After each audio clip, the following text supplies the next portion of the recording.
Bacaan dari Injil Matius.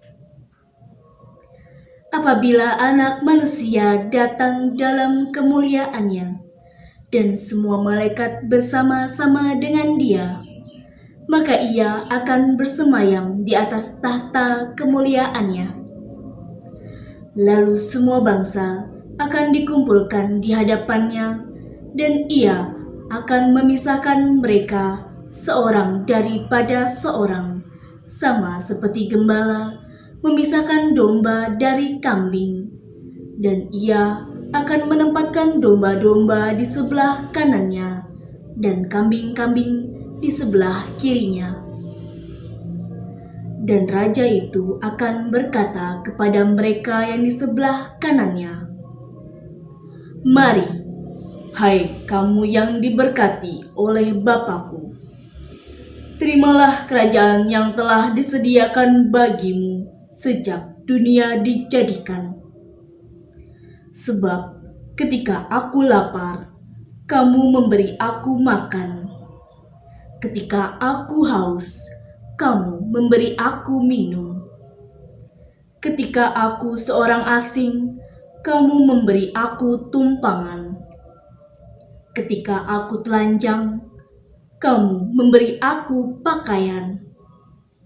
Ketika aku sakit, kamu melawat aku. Ketika aku di dalam penjara, kamu mengunjungi aku."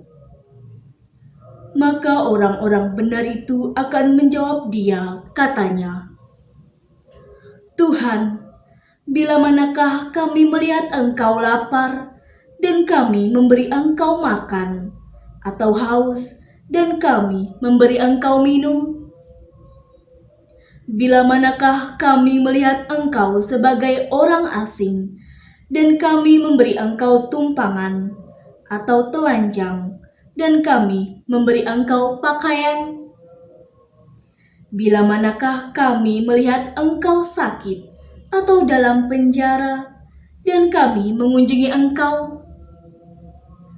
Dan raja itu akan menjawab mereka, "Aku berkata kepadamu, sesungguhnya segala sesuatu yang kamu lakukan untuk salah seorang dari saudaraku yang paling hina ini, kamu telah melakukannya untuk aku." Dan Ia akan berkata juga kepada mereka yang di sebelah kirinya, "Enyahlah dari hadapanku, hai kamu orang-orang terkutuk. Enyahlah ke dalam api yang kekal, yang telah sedia untuk iblis dan malaikat-malaikatnya. Sebab ketika aku lapar, kamu tidak memberi aku makan. Ketika aku haus, kamu tidak memberi aku minum. Ketika aku seorang asing, kamu tidak memberi aku tumpangan. Ketika aku telanjang, kamu tidak memberi aku pakaian. Ketika aku sakit dan dalam penjara, kamu tidak melawat aku." Lalu mereka pun akan menjawab Dia, katanya, "Tuhan, bila manakah kami melihat Engkau lapar atau haus, atau sebagai orang asing, atau telanjang, atau sakit, atau dalam penjara, dan kami tidak melayani Engkau?" Maka Ia akan menjawab mereka, "Aku berkata kepadamu, sesungguhnya segala sesuatu yang tidak kamu lakukan untuk salah seorang dari yang paling hina ini, kamu tidak melakukannya juga untuk aku." Dan mereka ini akan masuk ke tempat siksaan yang kekal, tetapi orang benar ke dalam hidup yang kekal. Demikianlah Injil Tuhan. Terpujilah Kristus.